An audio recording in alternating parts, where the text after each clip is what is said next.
Dana Moneter Internasional atau IMF melihat perekonomian global mulai melambat dengan inflasi bergerak variatif di sejumlah negara. Di samping itu IMF juga menyatakan masih terus memantau dampak ekonomi dari government shutdown Amerika Serikat yang telah berlangsung sejak 1 Oktober lalu.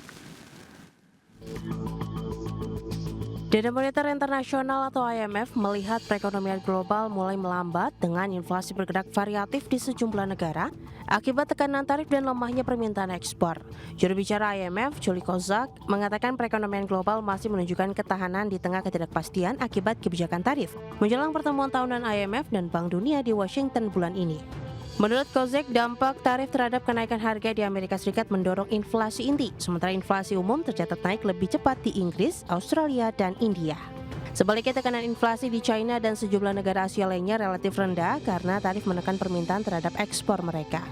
Lebih lanjut, Kozak menilai melemahnya pasar tenaga kerja Amerika Serikat menjadi alasan tepat bagi The Federal Reserve untuk memangkas suku bunga pada pertemuan September lalu, mengingat inflasi bergerak menuju target bank sentral.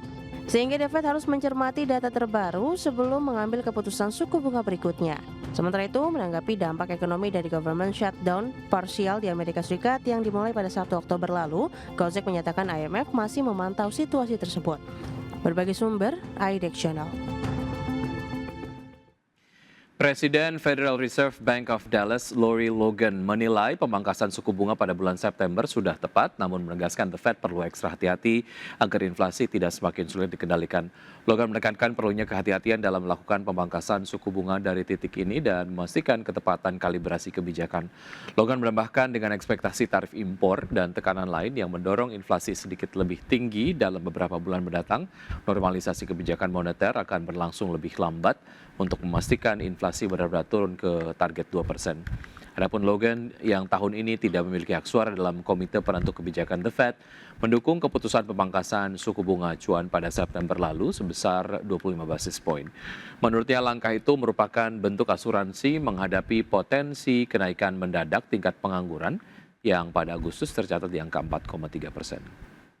PT Astra International Tbk telah memutuskan untuk pembagian dividen interim sebesar Rp98 per saham atau dengan nilai total mencapai Rp3,96 triliun. Ya, manajemen perseroan menyampaikan bahwa rencana pembagian dividen interim untuk periode tahun buku 2025 sesuai dengan keputusan direksi yang telah disetujui Dewan Komisaris pada 1 Oktober 2025. Sebelumnya, Head of Corporate Investor Relations Astra International, Tira Ardianti mengatakan, terkait dividen interim secara prinsip, kebijakan dividen Astra selalu mempertimbangkan kondisi keuangan, profitabilitas, serta kebutuhan kas untuk operasional dan investasi. Selama posisi keuangan memungkinkan dan mendapat persetujuan Dewan Komisaris, manajemen dapat memutuskan pembagian dividen interim yang nantinya akan menjadi bagian dari dividen tahunan serta ditetapkan pada rapat umum pemegang saham tahunan berikutnya.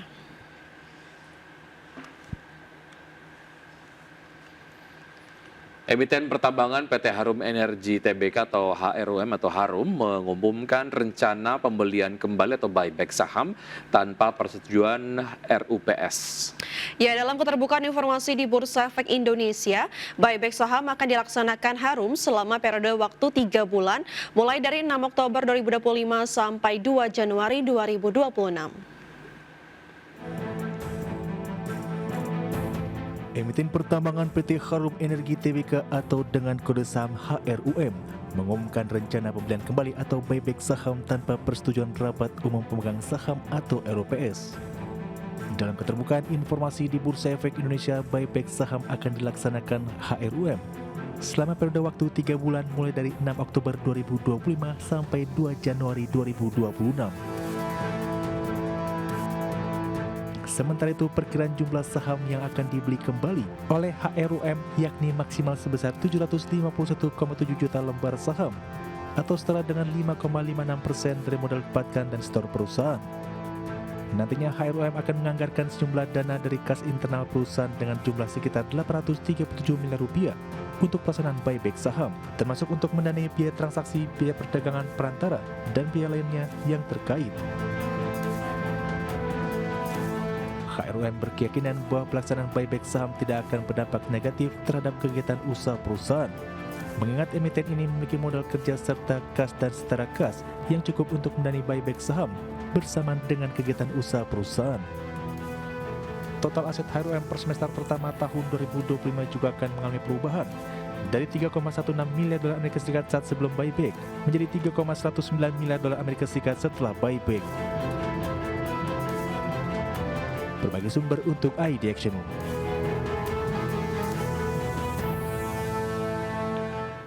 Perusahaan Perkebunan Kelapa Sawit PT Austindo Nusantara Jaya Tbk atau ANJT resmi melepas 2 anak usahanya kepada pihak ketiga non-afiliasi. Transaksi penjualan saham ini dilakukan demi memperkuat posisi keuangan dan meningkatkan efisiensi portofolio investasi perusahaan.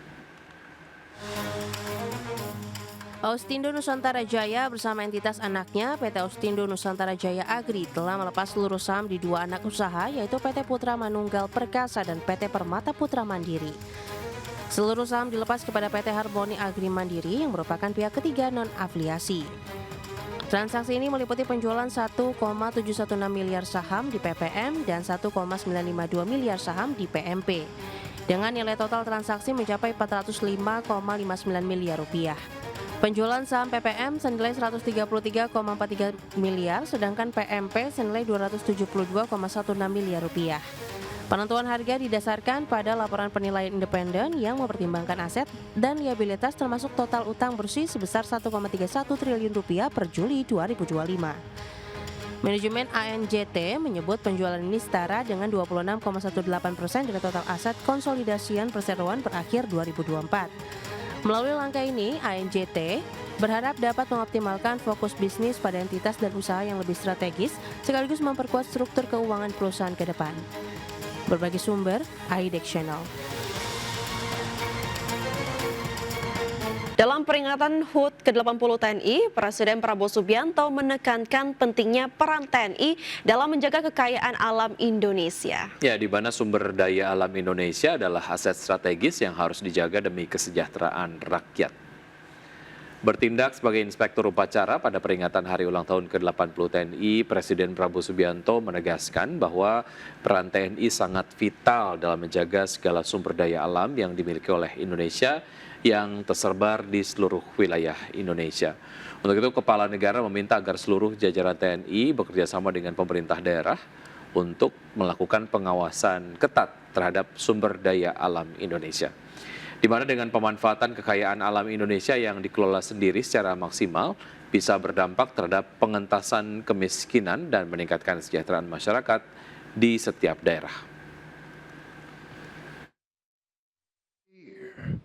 Harus introspeksi diri dengan semua organisasi yang kita miliki. TNI harus tanggap, TNI harus bantu penegak hukum, TNI harus bantu pemerintah daerah, pemerintah pusat untuk menjaga kekayaan kita, sumber daya alam kita. Kekayaan kita harus kita selamatkan, harus kita hemat, harus kita kelola untuk kita hilangkan kemiskinan dari bangsa Indonesia. Kekayaan tersebut sangat penting agar bangsa Indonesia menjadi bangsa yang maju, negara yang modern, negara yang adil dan makmur sesuai cita-cita kebangsaan. Kementerian Perindustrian optimis kontribusi industri manufaktur terhadap produk domestik bruto atau PDB nasional akan meningkat hingga akhir tahun 2025. Keyakinan ini didasari oleh daya tahan atau resiliensi para pelaku industri dalam negeri yang semakin menguat. Menteri Perindustrian Agus Gumiwang Kartasasmita menyampaikan optimisme bahwa kontribusi sektor industri manufaktur terhadap produk domestik bruto atau PDB nasional semakin menguat hingga akhir tahun 2025. Hal ini dipandang sejalan dengan target rasio kontribusi industri pengolahan manufaktur domestik terhadap PDB pada tahun 2026 mencapai 18,66%, bahkan diharapkan mampu mewujudkan pertumbuhan ekonomi ekonomi nasional di atas 8%. Selain menyasar peningkatan rasio kontribusi manufaktur PDB, pihaknya juga menargetkan untuk memacu pertumbuhan PDB industri manufaktur ke angka 6,52%. Investasi sektor manufaktur mencapai 852,9 triliun rupiah. Produktivitas tenaga kerja manufaktur sebanyak 129,3 juta orang per tahun, serta kontribusi manufaktur terhadap total ekspor sebanyak 74,85%. Si manufaktur terhadap PDB itu akan semakin lama semakin naik, bukan hanya karena optimisme dari resiliensi manufaktur kan, selama ini sudah terbukti, tetapi juga karena ada cara menghitungnya ya, yang selama ini masih tercecer, yang masih belum masuk ke dalam kantong manufaktur, itu nanti akan dikonsolidasikan. Jadi betul-betul kita semakin lama semakin precise, semakin tepat terhadap angka ya, yang menjadi kontribusi dari masing-masing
Presiden Federal Reserve Bank of Dallas, Lori Logan, menilai pemangkasan suku bunga pada bulan September sudah tepat, namun menegaskan The Fed perlu ekstra hati-hati agar inflasi tidak semakin sulit dikendalikan.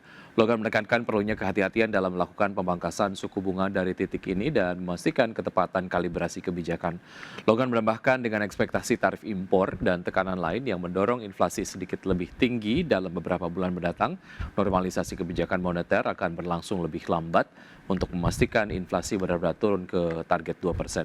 Adapun Logan yang tahun ini tidak memiliki hak suara dalam komite penentu kebijakan The Fed mendukung keputusan pemangkasan suku bunga acuan pada September lalu sebesar 25 basis poin.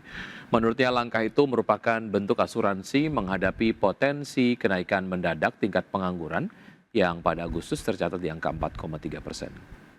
Dana Moneter Internasional atau IMF melihat perekonomian global mulai melambat dengan inflasi bergerak variatif di sejumlah negara. Di samping itu IMF juga menyatakan masih terus memantau dampak ekonomi dari government shutdown Amerika Serikat yang telah berlangsung sejak 1 Oktober lalu.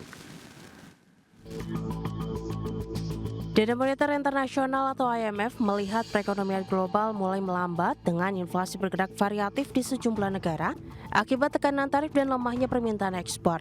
Juru bicara IMF, Julie Kozak, mengatakan perekonomian global masih menunjukkan ketahanan di tengah ketidakpastian akibat kebijakan tarif menjelang pertemuan tahunan IMF dan Bank Dunia di Washington bulan ini. Menurut Kozak, dampak tarif terhadap kenaikan harga di Amerika Serikat mendorong inflasi inti, sementara inflasi umum tercatat naik lebih cepat di Inggris, Australia, dan India. Sebaliknya, tekanan inflasi di China dan sejumlah negara Asia lainnya relatif rendah karena tarif menekan permintaan terhadap ekspor mereka. Lebih lanjut, Kozak menilai melemahnya pasar tenaga kerja Amerika Serikat menjadi alasan tepat bagi The Federal Reserve untuk memangkas suku bunga pada pertemuan September lalu, mengingat inflasi bergerak menuju target bank sentral. Sehingga The Fed harus mencermati data terbaru sebelum mengambil keputusan suku bunga berikutnya. Sementara itu, menanggapi dampak ekonomi dari government shutdown parsial di Amerika Serikat yang dimulai pada 1 Oktober lalu, Kozak menyatakan IMF masih memantau situasi tersebut. Berbagai sumber, IDEX Channel. Dalam peringatan HUT ke-80 TNI, Presiden Prabowo Subianto menekankan pentingnya peran TNI dalam menjaga kekayaan alam Indonesia. Ya, di mana sumber daya alam Indonesia adalah aset strategis yang harus dijaga demi kesejahteraan rakyat. Bertindak sebagai inspektur upacara pada peringatan hari ulang tahun ke-80 TNI, Presiden Prabowo Subianto menegaskan bahwa peran TNI sangat vital dalam menjaga segala sumber daya alam yang dimiliki oleh Indonesia yang tersebar di seluruh wilayah Indonesia. Untuk itu, Kepala Negara meminta agar seluruh jajaran TNI bekerja sama dengan pemerintah daerah untuk melakukan pengawasan ketat terhadap sumber daya alam Indonesia. Di mana dengan pemanfaatan kekayaan alam Indonesia yang dikelola sendiri secara maksimal bisa berdampak terhadap pengentasan kemiskinan dan meningkatkan kesejahteraan masyarakat di setiap daerah. Harus introspeksi diri dengan semua organisasi yang kita miliki.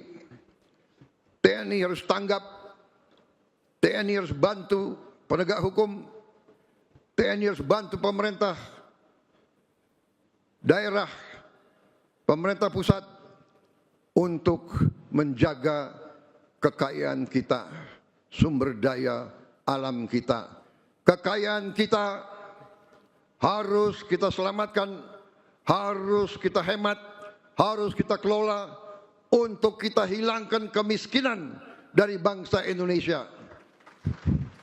Kekayaan tersebut sangat penting agar bangsa Indonesia menjadi bangsa yang maju, negara yang modern, negara yang adil dan makmur sesuai cita-cita kebangsaan. Kementerian Perindustrian optimis kontribusi industri manufaktur terhadap produk domestik bruto atau PDB nasional akan meningkat hingga akhir tahun 2025. Keyakinan ini didasari oleh daya tahan atau resiliensi para pelaku industri dalam negeri yang semakin menguat. Menteri Perindustrian Agus Gumiwang Kartasasmita menyampaikan optimisme bahwa kontribusi sektor industri manufaktur terhadap produk domestik bruto atau PDB nasional semakin menguat hingga akhir tahun 2025. Hal ini dipandang sejalan dengan target rasio kontribusi industri pengolahan manufaktur domestik terhadap PDB pada tahun 2026 mencapai 18,66%, bahkan diharapkan mampu mewujudkan pertumbuhan ekonomi nasional di atas 8%. Selain menyasar peningkatan rasio kontribusi manufaktur PDB, pihaknya juga menargetkan untuk memacu pertumbuhan PDB industri manufaktur ke angka 6,52%. Investasi sektor manufaktur mencapai 852,9 triliun rupiah. Produktivitas tenaga kerja manufaktur sebanyak 129,3 juta orang per tahun, serta kontribusi manufaktur terhadap total ekspor sebanyak 74,85%. Si manufaktur terhadap PDB itu akan semakin lama semakin naik, bukan hanya karena optimisme dari resiliensi manufaktur kan, selama ini sudah terbukti, tetapi juga karena ada cara menghitungnya ya, yang selama ini masih tercecer, yang masih belum masuk ke dalam kantong manufaktur, itu nanti akan dikonsolidasikan. Jadi betul-betul kita semakin lama semakin precise, semakin tepat terhadap angka ya, yang menjadi kontribusi dari masing-masing. PT Astra International Tbk telah memutuskan untuk pembagian dividen interim sebesar Rp98 per saham atau dengan nilai total mencapai Rp3,96 triliun. Ya, manajemen perseroan menyampaikan bahwa rencana pembagian dividen interim untuk periode tahun buku 2025 sesuai dengan keputusan direksi yang telah disetujui Dewan Komisaris pada 1 Oktober 2025.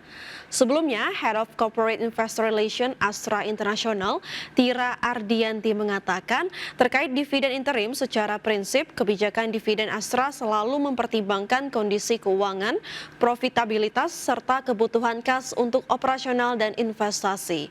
Selama posisi keuangan memungkinkan dan mendapat persetujuan Dewan Komisaris, manajemen dapat memutuskan pembagian dividen interim yang nantinya akan menjadi bagian dari dividen tahunan serta ditetapkan pada rapat umum pemegang saham tahunan berikutnya.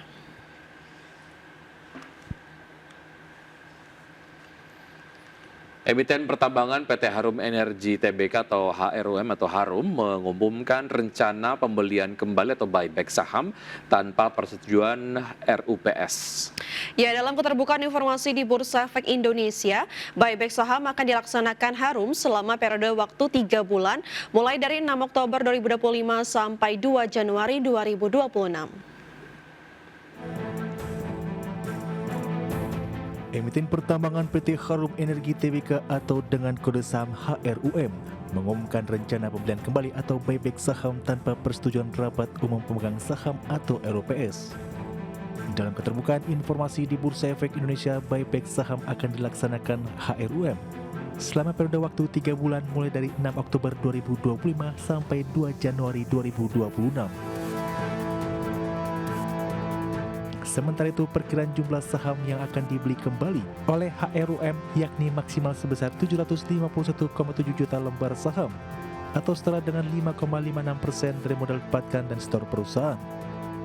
Nantinya HRUM akan menganggarkan sejumlah dana dari kas internal perusahaan dengan jumlah sekitar 837 miliar rupiah untuk pelaksanaan buyback saham, termasuk untuk mendanai biaya transaksi, biaya perdagangan perantara, dan biaya lainnya yang terkait.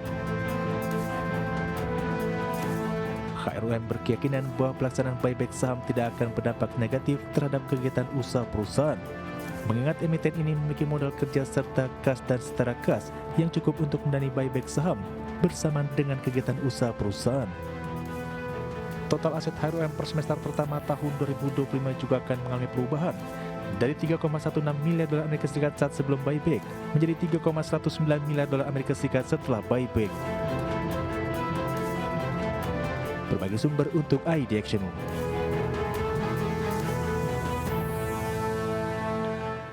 Perusahaan Perkebunan Kelapa Sawit PT Austindo Nusantara Jaya Tbk atau ANJT resmi melepas 2 anak usahanya kepada pihak ketiga non-afiliasi. Transaksi penjualan saham ini dilakukan demi memperkuat posisi keuangan dan meningkatkan efisiensi portofolio investasi perusahaan.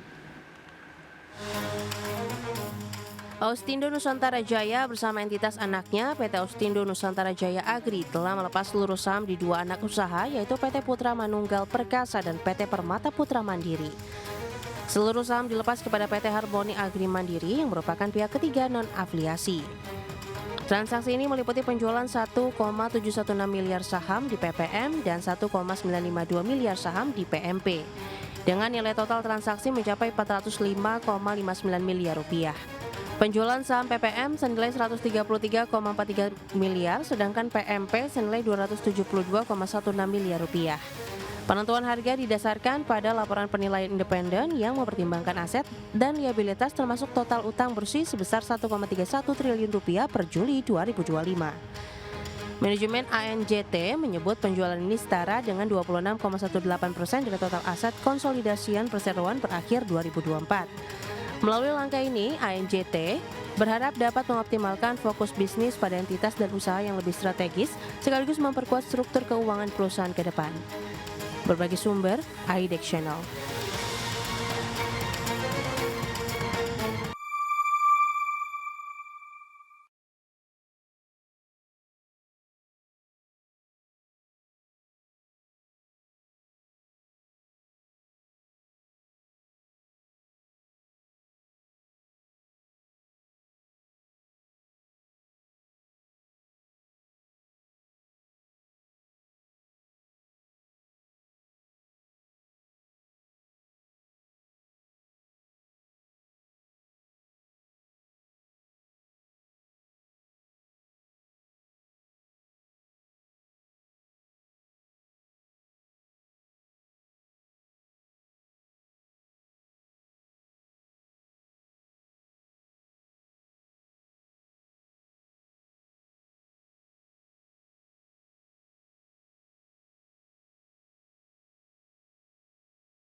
PT Astra International Tbk telah memutuskan untuk pembagian dividen interim sebesar Rp98 per saham atau dengan nilai total mencapai Rp3,96 triliun. Ya, manajemen perseroan menyampaikan bahwa rencana pembagian dividen interim untuk periode tahun buku 2025 sesuai dengan keputusan direksi yang telah disetujui Dewan Komisaris pada 1 Oktober 2025. Sebelumnya, Head of Corporate Investor Relations Astra International, Tira Ardianti mengatakan terkait dividen interim secara prinsip kebijakan dividen Astra selalu mempertimbangkan kondisi keuangan, profitabilitas, serta kebutuhan kas untuk operasional dan investasi. Selama posisi keuangan memungkinkan dan mendapat persetujuan Dewan Komisaris, manajemen dapat memutuskan pembagian dividen interim yang nantinya akan menjadi bagian dari dividen tahunan serta ditetapkan pada rapat umum pemegang saham tahunan berikutnya.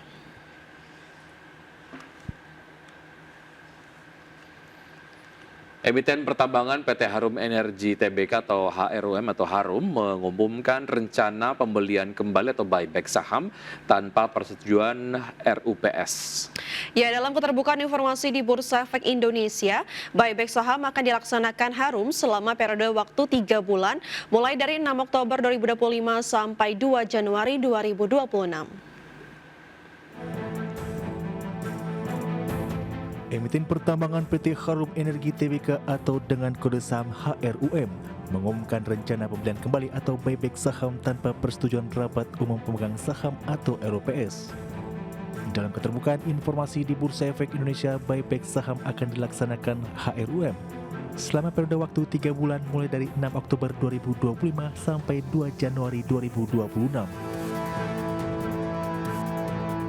Sementara itu, perkiraan jumlah saham yang akan dibeli kembali oleh HRUM yakni maksimal sebesar 751,7 juta lembar saham atau setara dengan 5,56% dari modal dapatkan dan setor perusahaan. Nantinya HRUM akan menganggarkan sejumlah dana dari kas internal perusahaan dengan jumlah sekitar 837 miliar rupiah untuk pelaksanaan buyback saham, termasuk untuk mendanai biaya transaksi, biaya perdagangan perantara, dan biaya lainnya yang terkait. HRUM berkeyakinan bahwa pelaksanaan buyback saham tidak akan berdampak negatif terhadap kegiatan usaha perusahaan, mengingat emiten ini memiliki modal kerja serta kas dan setara kas yang cukup untuk mendanai buyback saham bersamaan dengan kegiatan usaha perusahaan. Total aset HRUM per semester pertama tahun 2025 juga akan mengalami perubahan dari 3,16 miliar dolar Amerika Serikat saat sebelum buyback menjadi 3,19 miliar dolar Amerika Serikat setelah buyback. Berbagai sumber untuk ID Action.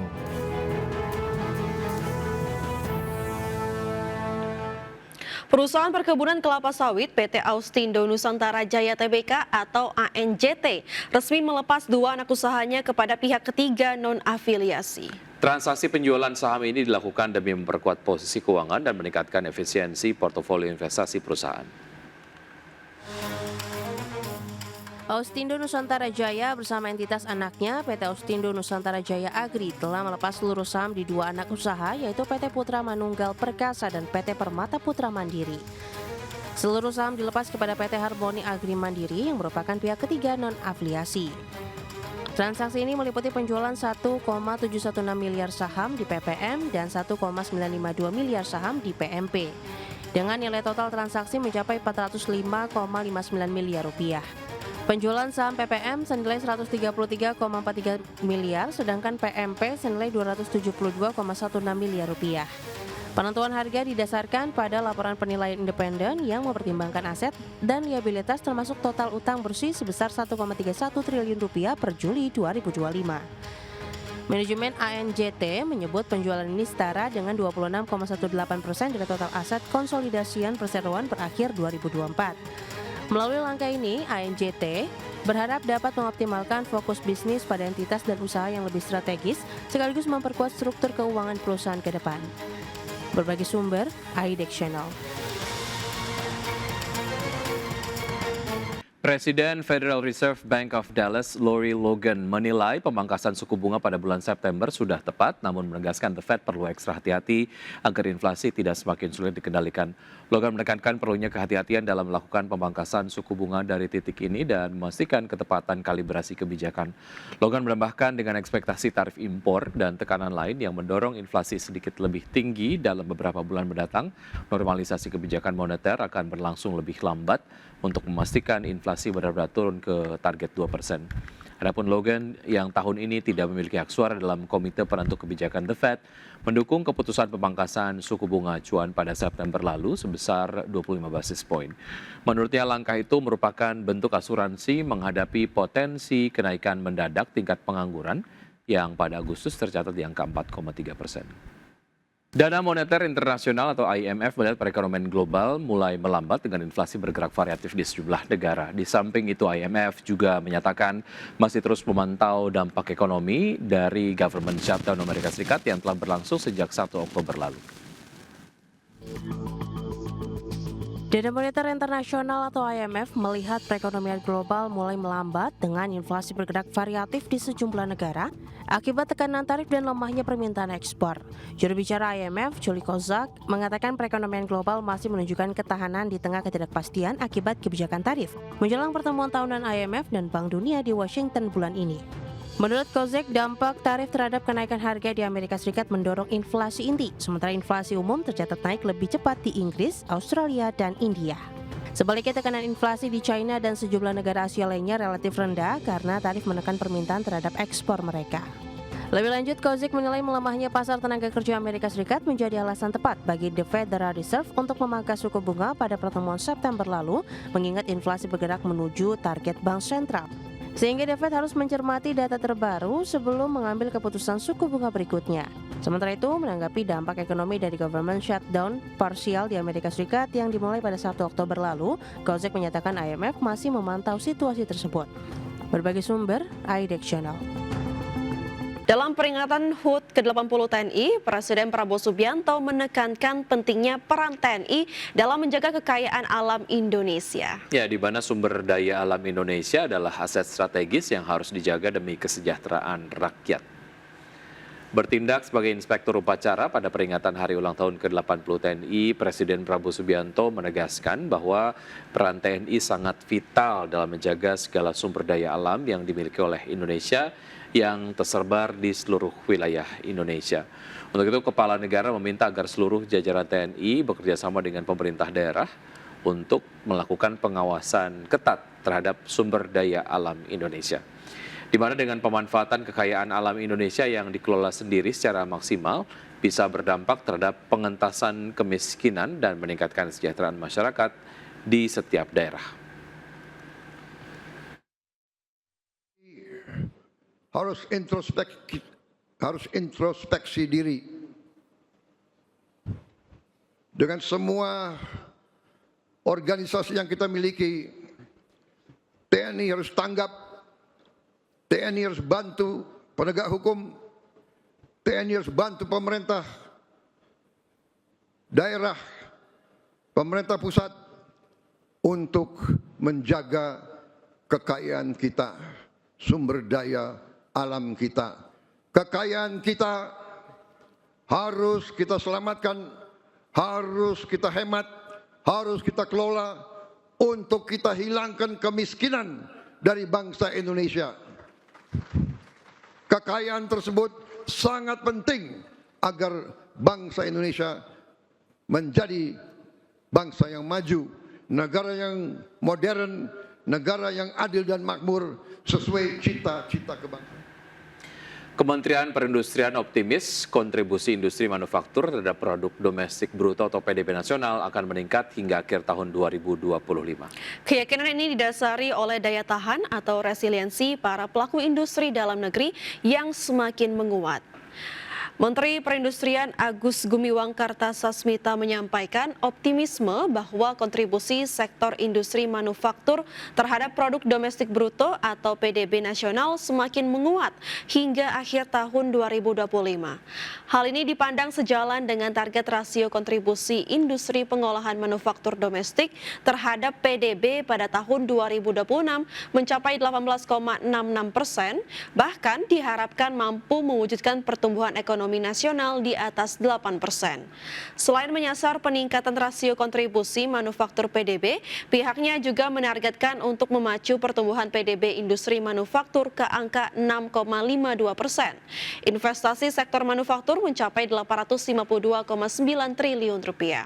Produktivitas tenaga kerja manufaktur sebanyak 129,3 juta orang per tahun, serta kontribusi manufaktur terhadap total ekspor sebanyak 74,85%. Si manufaktur terhadap PDB itu akan semakin lama semakin naik, bukan hanya karena optimisme dari resiliensi manufaktur selama ini sudah terbukti, tetapi juga karena ada cara menghitungnya ya, yang selama ini masih tercecer, yang masih belum masuk ke dalam kantong manufaktur, itu nanti akan dikonsolidasikan.